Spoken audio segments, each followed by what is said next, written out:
कि सारी चिंता क्या करो, उस पर डाल दो। अगर आज आपको कोई भी चीज के लिए वरी हो रही है, बहुत ही आसान है, प्रभु के चरणों में बैठो। कई बार ऐसा होता है कि मेरे पास खड़े होने की भी ताकत नहीं होती, मैं बोलती हूँ प्रभु मुझे आपके अनुग्रह की जरूरत है। हालेलुया। और आप बैठो परमेश्वर के चरणों में, सिंपल उससे बोलो, प्रभु ये सारी चिंताएं मैं तुझे देता हूँ, प्रभु ये मैं सारी चिंताएं तुझे देती हूँ।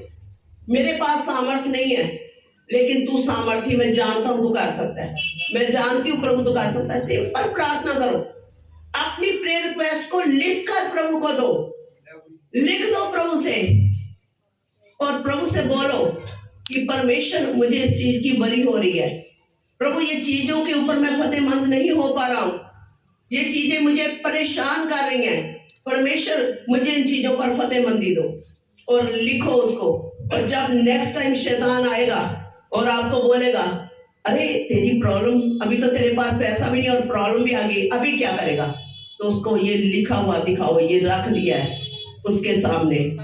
हालेलुया। और वो तुम्हें बोलेगा अब तुम क्या करोगे, उसको बोलो अब मैं नहीं करूंगा, अब वो करेगा। हालेलुया। हालेलुया।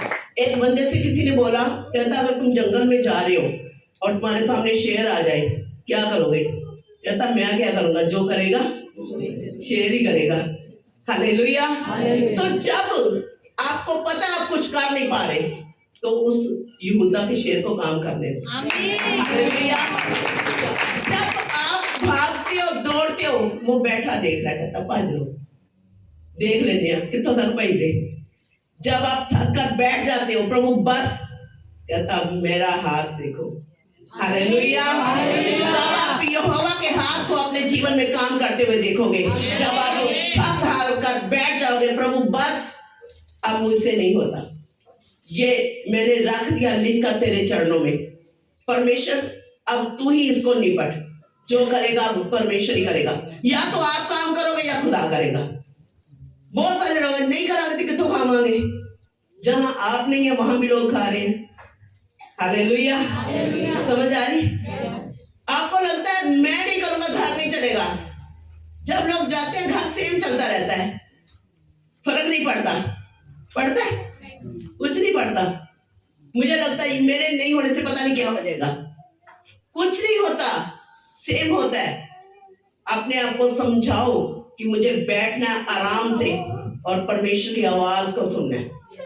हालेलुया। और जब आप सुनेंगे खुदावंद की आवाज को, तो वो जो काम करेगा उसका हाथ जितना बड़ा है आप सोच भी नहीं सकते कि वो कहां तक कर सकता है, वो क्या कर सकता है, वो सोचो परे आपके।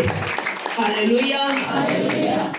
कहता है कि क्या करो, सचेत रहो, कहता सारी चिंता उस पर डाल दो क्योंकि उसको तुम्हारी चिंता है। छोटी गल है, एक बच्चे से अगर माँ बाप बोले बस कर तुम रहने दे, गया बैठे, बच्चे को चिंता होती है? बच्चा सोचता है कहाँ से कमाएंगे, कहाँ से खाएंगे। एक अनाथ बच्चा तो सोच सकता है, लेकिन जिसके सर पर उसका जो फादर है उसको सोचने की जरूरत नहीं है। और आज हमारा पिता जिंदा है। हालेलुया। हालेलुया। कहता मुझे तुम्हारा ध्यान है, तुम मत चिंता करो कि क्या खाएंगे क्या पिएंगे। और लिखा है सचेत हो, 8 आयत में क्या लिखा है, अलर्ट हो जाओ, सचेत हो और जागते रहो कि तुम्हारा विरोधी शैतान गर्जने वाले सिंह के समान इस खोज में रहता कि किसको फाड़ खाए। शैतान किस खोज में है कि किसको फाड़ खाए। किसको वो फाड़ खाएगा? जो चिंता करता मिल जाए। किसको खाना चाहता है? जो विश्वास में कमजोर है, जो चिंता कर रहा है, वरी कर रहा है, वो कहता है ये पात्र सही है मेरे लिए, ये बंदा इस्तेमाल के योग्य है मेरे। आप जब बहुत ज्यादा चिंता करते हो, बहुत ज्यादा, प्रभु ने इसलिए बोला हे मार्था तू बहुत सारी बातों की चिंता करती है। हम भी क्या करते हैं, बहुत सारी बातों की चिंता करते हैं, लेकिन परमेश्वर क्या चाहते हैं, हम उस उत्तम भाग को चुने, हम यीशु मसीह के चरणों में बैठे, हम उसकी आवाज को सुने, उस विश्राम को प्राप्त करें जो मरियम ने किया, जो यूहन्ना ने प्राप्त किया। आमीन, हालेलुया। एस्तर की किताब, रूत की किताब, रूत, हालेलुया। एक सुबह जब मैं आयत पढ़ रही थी, मुझे इतना अच्छा फील हुआ कि मैं आपको बता नहीं सकती। रूत जब एक जवानी में विधवा हो चुकी थी और उसकी सास ने उसको बोला कि बोझ जो कि हमारा कुटुंबी है, उसके पास अधिकार है हमें छुड़ाने का, और तू जाकर क्या कर, उसके कदमों में बैठ जा, उसके पैरों में जाकर क्या कर, बैठ जा, और फिर वही तुझे बताएगा कि तुझे क्या करना है। और रूत ने सेम किया। शाम के टाइम गई, उसके पैरों में बैठ गई, और वो बोलता है तू क्या चाहती है?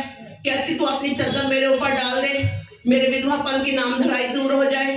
तो कहता जा, मैं तुझे बताऊंगा, मैं इस विषय में बात करूंगा और मैं तुझे बताऊंगा इसके विषय में। और जब अपने घर में हो जाती, उसकी सास बोलती है कि क्या हुआ, तो वो क्या बोलती, जैसा जैसा तूने बोला था मैं बोझ के कदमों में जाकर बैठ गई। हालेलुया। आज जब आपके अगुवे आपको बता रहे हैं कि आपको प्रभु के चरणों में बैठना है, आपको प्रभु के चरणों में विश्राम करना है, आपने प्रभु की भेंट करनी है, वो आपको बताएगा कि आपको क्या करना है। तो रूत ने तो उस बात को क्या किया, मान लिया। और जब वो मानकर गई तो उसकी सास ने बोला क्या हुआ, तो उसने बताया कि जैसा जैसा बोला। तो अब वो उसको क्या बोल रही है 18 के अंदर कि उसने कहा, हे मेरी बेटी, जब तक तू ना जाने कि इस बात का कैसा फल निकलेगा, तब तक चुपचाप बैठी रहे। हालेलुया। कुछ चीजें जो आपको भी समझ नहीं आ रही, आपको लग रहा है शायद ये मेरे लॉस के लिए है, शायद मेरा आने वाला फ्यूचर बर्बाद होने वाला है। जब शैतान आपके दिमाग में ऐसे रूट के माइंड के अंदर भी डाल रहा होगा कि बस अब तुझे पूरी जिंदगी विधवा भी ही रहना है, अब तेरी जिंदगी में यही चलना है सारी जिंदगी, अब तुझे ऐसे ही बालें इकट्ठी करनी पड़नी है, मेहनत मुशक्कत करके तुझे रोटी खानी पड़नी है। कई बातें उसके मन में आ रही होंगी, लेकिन रूत की सास ने क्या बोला, नौमी ने कहती बस अब तू क्या कर, तूने अपना काम कर लिया, तू उसके चरणों में बैठ गई। जब आप प्रार्थना करते हो, फिर उसके बाद जब आप उसके चरणों में उपवास प्रार्थना के साथ बैठते हो, तो उसके बाद आपने वेट करनी है। बहुत सारे लोग हैं जो प्रार्थना तो करते हैं लेकिन प्रभु के समय की वेट नहीं करते। वो बोलते कर लिया, उपवास भी कर लिया, प्रार्थना भी कर लिया। हालेलुया। तो आपने प्रेयर कर ली, फास्टिंग कर ली, और अब परमेश्वर का काम जो है वो चल रहा है। और अवसर आने की कुछ लोग ऐसे हैं जो धीरे ही नहीं धरते, वेट नहीं करते, और वो निकल जाते हैं। अब कहती क्या कर, तू चुपचाप बैठी रहे, अब इधर उधर बातें मत करना, अब अपने मुंह से कोई ऐसा शब्द मत बोलना कि जिससे परमेश्वर का काम रुक जाए। चुपचाप बैठी रहे, क्या कर, चुपचाप बैठी रहे।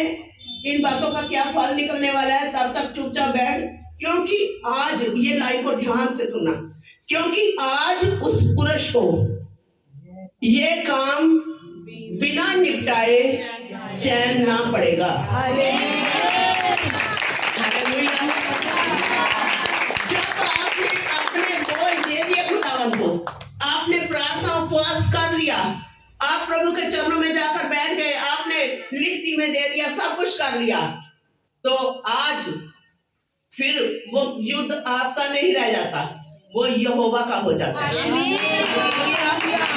फिर जब तक वो उस काम को निपटा ना ले, वो चैन नहीं लेगा। ये प्रोफेसी आज आपके लिए। अगर आपने अपने बोझ खुदावंत पर डाल दिए, आप अपनी सारी समस्याएं खुदावंत को बता चुके कि प्रभु बस मैं थक चुका, अब मेरे लिए और कोई जगह बाकी नहीं रही, क्योंकि महाअभिषेक से ऊपर कुछ नहीं है, अभिषेक से ऊपर महाअभिषेक, और महाअभिषेक से ऊपर कुछ नहीं है। हालेलुया। और मैं जानता हूं प्रभु अब मेरे लिए और कुछ बाकी नहीं है। पतरस ने इसीलिए बोला, प्रभु जीवन की बातें तो तेरे पास है, तुझे छोड़कर कहां जाए। तो प्रभु ने बोला, मैं भी तुझे बोलता हूं, तू पतरस है, मैं तेरे ऊपर कलीसिया खड़ी करूंगा। जब आप विश्वास दिखाते शब्दों के द्वारा, कर्मों के द्वारा, तो परमेश्वर भी बिना काम किए चैन नहीं लेंगे। जब तक वो आपका काम ना कर दे, आपका काम निपटा ना दे, आपको वो उठाकर फिर से खड़ा ना कर दे, तब तक वो चैन नहीं लेने वाले। Hallelujah, hallelujah, hallelujah, hallelujah.